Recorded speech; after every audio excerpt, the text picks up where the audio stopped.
Hello friends, स्वागत है आपका अपने यूट्यूब चैनल हैशटैग क्रिएटिव आरती पोरवाल में। दोस्तों, मैं हूं आरती और आज हम बात करने वाले हैं स्ट्रे वैकेंसी काउंसलिंग से रिलेटेड मेरिट लिस्ट की, जो अभी भी जो है ऑफिशियल वेबसाइट पर जारी की गई है। तो दोस्तों, आपको बता दूं, कुछ बच्चे इतने कंफ्यूज हो गए हैं क्योंकि एमसीसी ने जो अपनी ऑफिशियल वेबसाइट पर एक कैंडिडेट लिस्ट निकाली थी उसमें बहुत सारे बच्चों का नाम था और अब हर इंस्टीट्यूट अपनी वेबसाइट पर अलग अलग मेरिट लिस्ट निकाल रही है। तो बच्चे कंफ्यूज है कि जिनका नाम एमसीसी की ऑफिशियल वेबसाइट पर कैंडिडेट लिस्ट में आया था उनको काउंसलिंग में पार्टिसिपेट करना है, या अब जो इंस्टीट्यूट वाइज जो मेरिट लिस्ट निकाली जा रही खाली उन्हीं को पार्टिसिपेट करना है। तो दोस्तों, आज का वीडियो मेरा केवल इसी पर है। तो अगर आपको ये वीडियो अच्छा लगे तो इसको लाइक और शेयर करिएगा। अगर अभी तक आपने मेरे चैनल को सब्सक्राइब नहीं किया है तो सब्सक्राइब कर लीजिए और उसके आगे जो बेल आइकन का बटन है उसे भी प्रेस कर दीजिए ताकि सारी लेटेस्ट इन्फॉर्मेशन आपको मिलती रहे। तो चलिए दोस्तों, आपको बताते हैं। सबसे पहले बात कर लेते हैं एम्स कॉलेज की। एम्स ने तो शुरू से ही अपने सारे रूल्स एंड रेगुलेशन साफ रखे हैं। उसने पहले ही बता दिया था। हाँ, रजिस्ट्रेशन की बात जरूर नहीं थी, लेकिन अब एम्स ने भी अपने लिए रजिस्ट्रेशन खोल दिए हैं। तो जिनका नाम एम्स के लिए था एमसीसी की लिस्ट में, वो एम्स के लिए रजिस्ट्रेशन ऑनलाइन करा सकते हैं। एम्स की वेबसाइट पर पूरा क्राइटेरिया दिया हुआ है। उसकी वेबसाइट पर ओपन करेंगे तो एक रजिस्ट्रेशन फॉर्म खुल जाएगा, वहीं से आप उसको फिल कर लीजिएगा। नेक्स्ट आपको बताते हैं कि जिपमर में क्या हुआ है। एक्चुअली जिपमर के लिए जो एमसीसी ने अपनी ऑफिशियल वेबसाइट निकाली थी उस पर बहुत सारे कैंडिडेट्स का नाम था, लेकिन अब जिपमर ने क्या किया है, अपनी ऑफिशियल वेबसाइट पर एक मेरिट लिस्ट निकाल दी है। उस मेरिट लिस्ट में कुछ ही बच्चों का नाम है। तो वो जो मेरिट लिस्ट आई है उससे बच्चे इतने कंफ्यूज हो गए हैं क्योंकि एमसीसी की ऑफिशियल वेबसाइट पर ज़्यादा बच्चों का नाम था और अब उसमें केवल 328 कैंडिडेट्स का लगभग नाम है। तो अब उसमें भी जो नाम है वो बच्चों की जो मार्क्स है, रैंक है, काफ़ी ऊपर है। जैसे 620 नंबर वाला बच्चा भी उसमें है, 628 नंबर वाले भी बच्चे हैं। तो इन बच्चों का, जिनको पहले से ही कोई सीट मिली हुई है, आखिर इन बच्चों को जिपमर ने क्यों कॉल किया है, क्यों काउंसलिंग में पार्टिसिपेट करने के लिए बुलाया है। तो ये यकीनन आप परेशान मत होइए क्योंकि बहुत से बच्चों ने टिकट भी करवा ली थी जिपमर में काउंसलिंग के लिए। तो मैं उनको बता दूं कि ऐसा कुछ भी नहीं है।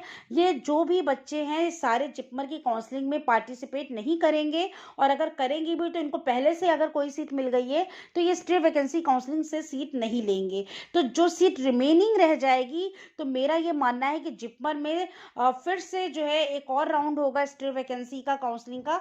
तब जाके ऐसा हो सकता है, क्योंकि इन कैंडिडेट्स को बुलाने का कोई मतलब नहीं है। ये सारे हाई कट ऑफ इतना चला जाएगा, इतने हाई कट ऑफ के बच्चे हैं। जो एमसीसी ने अपनी एलिजिबल कैंडिडेट की लिस्ट निकाली थी उसमें उन बच्चों का जो नाम था जिपमर के लिए, वो सारे बच्चे कट ऑफ हो गए। अब खाली चुने हुए बच्चे जो मेरिट निकाली गई उसमें से बुलाए जा रहे हैं। तो जरूर कहीं ना कहीं बच्चे बहुत निराश हुए हैं। तो ऐसा नहीं होना चाहिए था, लेकिन ठीक है, जो रूल है उसको मानना पड़ेगा और आपको काउंसलिंग में जिन बच्चों को मेरिट लिस्ट में नाम है खाली उन्हीं को पार्टिसिपेट करना है। इसमें बच्चे बहुत कंफ्यूज हो रहे हैं। एमसीसी की ऑफिशियल वेबसाइट पर जितने बच्चों का नाम है उन सबको नहीं जाना है। केवल इंस्टीट्यूट की जो वेबसाइट पर नाम आया है खाली उन्हीं बच्चों को पार्टिसिपेट करना है। इसके अलावा अब सभी जगह रजिस्ट्रेशन हो रहा है, ऑनलाइन भी हो रहा है। जहां ऑफलाइन होना है वहां आपको खुद जाके रजिस्ट्रेशन कराना है, फॉर्म फिल करना है। और एम्स में ऑनलाइन हो गया है। इसी तरीके से और भी इंस्टीट्यूट्स के लिए मैंने सारे वीडियो डाल दिए हैं, जैसे बीएलडीई का भी बताया था। और इसके बाद अभी कल ही मैंने रिसेंटली एक जीजीआईएस का भी डाला है। आप वहां पर भी पार्टिसिपेट कर सकते हैं। वहां रजिस्ट्रेशन की कोई ज़रूरत नहीं है। आपका जो पहले से ही किया हुआ रजिस्ट्रेशन है उसी से आप अपनी काउंसलिंग करा सकते हैं। तो आप, मेरा ये कहना है कि आप अगर काउंसलिंग के लिए जा रहे हैं, जिस भी कॉलेज में जाएं उसकी ऑफिशियल वेबसाइट पर सारी अर्जेंट नोटिफिकेशन चेक करके ही जाएं। क्योंकि यहाँ पर कभी भी कोई ऑफिशियल वेबसाइट पर अर्जेंट नोटिस आ जाती है तो वो आपको अगर नहीं पता होगी और आप काउंसलिंग के लिए चले गए तो आपका फालतू में टाइम भी वेस्ट होगा और पैसे भी वेस्ट होंगे। तो सारी न्यूज़ कलेक्ट करके वैकेंट सीट्स के बारे में, फीस स्ट्रक्चर के बारे में, और क्या कोई नई मेरिट लिस्ट ना निकाल दी गई हो और आप एलिजिबल हो कि नहीं हो, आपके पास ओरिजिनल डॉक्यूमेंट्स भी होने चाहिए। और बच्चे करेक्टर सर्टिफिकेट के बारे में भी पूछ रहे थे।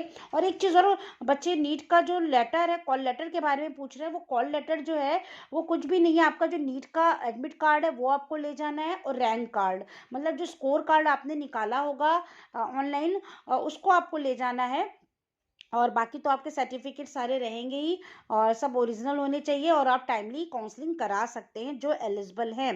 तो दोस्तों ये पूरा न्यूज़ थी, मेनली इसको जिपमर के बारे में बताना था क्योंकि जिपमर के लिए बच्चे बहुत ज़्यादा निराश हुए, डिसअपॉइंट हो गए हैं। तो उनको कोई दिक्कत की ज़रूरत नहीं है, अगर उनका फिर से वैकेंसी निकलती है, फिर से काउंसलिंग होती है, एक और राउंड होगा तो उसमें वो पार्टिसिपेट जरूर करने का मौका मिल जाएगा। तो दोस्तों ये पूरी न्यूज़ थी। अगर आपको ये न्यूज़ अच्छी लगी तो मेरे चैनल को सब्सक्राइब करिएगा और मेरे वीडियो को लाइक और शेयर करिएगा। Thank you.